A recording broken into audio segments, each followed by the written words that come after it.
Bid'ah secara bahasa, oke, diambil dari bada'a. Maknanya ibtada'a syai'an jadidan lam yakun lahu mathilun min qablu. Bid'ah maknanya adalah membuat sesuatu yang baru. Membuat sesuatu yang baru yang tidak ada permisalan demikian sebelumnya. Oke? Membuat sesuatu yang baru. Oke? Atau hal-hal yang baru yang tidak ada contoh sebelumnya. Oke? Ibtada'a means membuat sesuatu yang baru. Oke? Bid'ah ini nounnya. Ibtada'a verb. Oke? Ibtada'a yabtadi' means kita membuat sesuatu yang baru yang tak ada contoh sebelumnya. Oke? Nah, hal itu yang kita buat, nounsnya ini bid'ah. Oke? Dari sisi bahasa, yang namanya hal-hal yang baru bisa baik, bisa buruk, ya kan? Could be good, it could be bad, ya kan? Seperti misalnya bisa kita katakan makna bid'ah ini jadi invention, bisa gak? Invention, penemuan, ya kan? Itu bid'ah gak? Bid'ah dari sisi bahasa, dari sisi lughah. Innovation, ya, atau improvisation, hal-hal yang sifatnya membuat sesuatu yang baru yang sebelumnya belum pernah ada, demikian.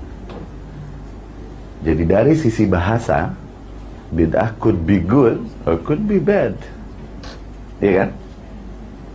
Tapi yang seringkali menjadi pembahasan kita adalah bid'ah di dalam syariah, dalam agama ini. Maka bid'ah di dalam syariah, sebagaimana yang dijelaskan oleh Rasul Sallallahu Alaihi Wasallam, kullu bid'atin dhalalah, setiap hal yang bid'ah itu sesat. Nah, ini kita arahkan ke dalam bid'ah dari sisi syariah, dari sisi agama ini. Oke? Maknanya agama ini tidak boleh innovated. Oke? Nggak boleh juga diimprove, nggak boleh. Agama harus dipertahankan sesuai dengan kemurniannya, purity-nya, sebagaimana datang dari Rasulullah Sallallahu Alaihi Wasallam. Oke? Bisa difahami dulu sampai situ. Bukti bahwa ketika Rasulullah Shallallahu Alaihi Wasallam berkata dalam hadis yang terkenal yang kita semua tahu, insyaallah, kullu bid'atin dhalalah, ya, wa kullu dhalalah finnar. Oke? Setiap bid'ah itu sesat. Kullu means each. Oke? Setiap bid'ah itu sesat. Dan setiap kesesatan ini berada di neraka.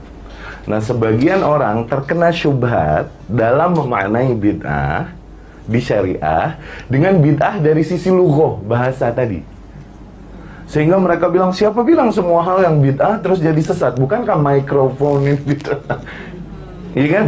Bukankah pesawat, kapal terbang itu bid'ah? Iya kan?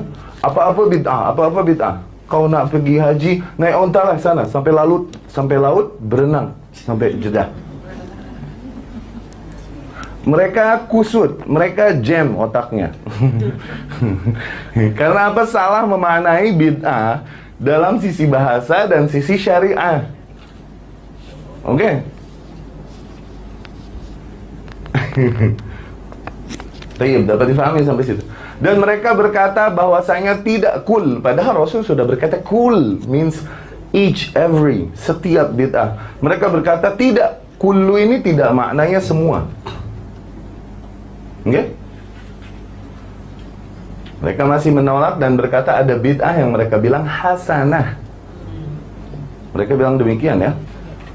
Kalau kita tanya tayyib, kalau bid'ah hasanah demikian, bid'ah sayyi'ahnya seperti apa? Bid'ah sayyi'ah ya seperti zina, orang mabuk, dan itu maksiat, bukan bid'ah. Kalau mereka berkata adanya bid'ah hasanah, maka kita minta dhawabitnya apa, qawaidnya apa untuk menentukan sesuatu hasanah dan dolalah. Mereka nggak punya dhawabitnya. Yang ada mereka melempar makna bid'ah ini ke hal lain yang sudah kita kasih term lain, yaitu maksiat.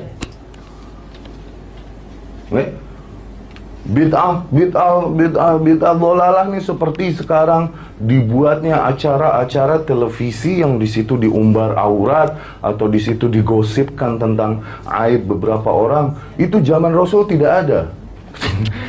Itu maksiat, itu udah bukan bid'ah lagi namanya. Tayyib. Ya. Dan kalau misalnya kita katakan, coba kita katakan ya. Ini logik. Kalau kullu maknanya tidak semua, means there is some bid'ah yang hasanah, oke? Apakah maknanya kullu di sini juga demikian? Maknanya tidak semua kesesatan di neraka? Faham tak? Kita bilang setiap yang bid'ah sesat dan setiap kesesatan di neraka. Setiap di sini tidak semua maknanya. Berarti waktu kullu bid'ah dhalalah maknanya ada bid'ah hasanah. Oke, kullu dhalalah finnar, ada dhalalah yang fil jannah. Faham? Ini untuk bantah syubhat mereka. Tayyib. Ya. Dan mereka menggunakan ayat-ayat, misalnya dari ayat-ayat Allah, memang yang seringkali memang dari sisi etimologi tadi, dari sisi bahasa, kullu tidak dimaknai semua. Memang seringkali dari sisi bahasa. Contoh, Ibrahim alaihissalam ketika kasus Ibrahim alaihissalam minta bukti bahwa Allah subhanahu wa ta'ala yang maha menghidupkan dan mematikan. Allah subhanahu wa ta'ala berkata, jadikan seekor burung kemudian potong-potong. Wab'ath ila kulli jibalin minhunna juz'a, dan jadikan setiap potong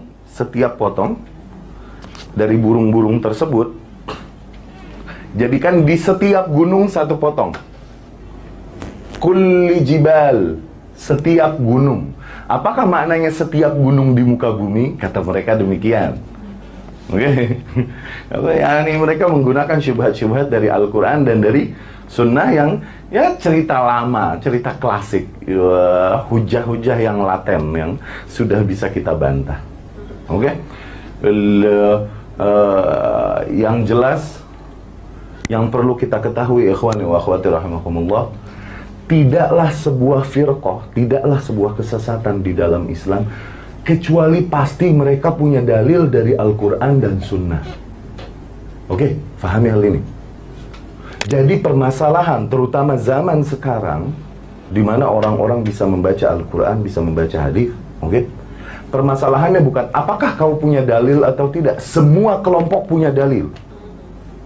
Even when you talk to Ahmadiyah, you know Ahmadiyah, yang berkata ada Nabi setelah Rasul, atau kepada teroris yang suka main fireworks di mana-mana. Oke? Ketika kau berbicara dengan mereka, mereka akan punya dalil dari Al-Quran dan dari hadis. Semua punya. Tapi permasalahan sekarang bukan apakah mereka punya dalil atau tidak lagi, tapi apakah kau memahami dalil itu sesuai dengan yang dimaksudkan Allah dan Rasulnya atau tidak. Itu contoh, Allah subhanahu wa ta'ala berfirman di dalam Al-Quran, As-sariqu was-sariqatu faqta'u aydiyahuma. Pencuri lelaki dan pencuri wanita, potonglah tangan mereka. Oke? Apakah maknanya ketika kita pulang dari yayasan taklim, kita mendapat seseorang yang curi slipper kita tangkap terus kita potong? Apakah kita maknanya kita telan mentah-mentah demikian? Terus yang namanya potonglah tangan mereka. Tangan tuh yang mana? Tangan tuh dari sini sampai sini kan? Apakah maknanya dipotongnya segini? Ya. Demikian kita Ahlus Sunnah, tidaklah kita mengambil summary, kesimpulan hanya dengan membaca satu ayat atau satu hadis. Enggak, kita kumpulkan dulu. Demikian cara memahami nas di Ahli Sunnah. Ini poin. Kumpulkan dulu ayat-ayat dan hadis-hadis yang berbicara tentang tajuk itu, yang berbicara tentang tema itu. Kumpulkan dulu semuanya, difahami, baru tarik summary. Jangan satu ayat diambil terus langsung.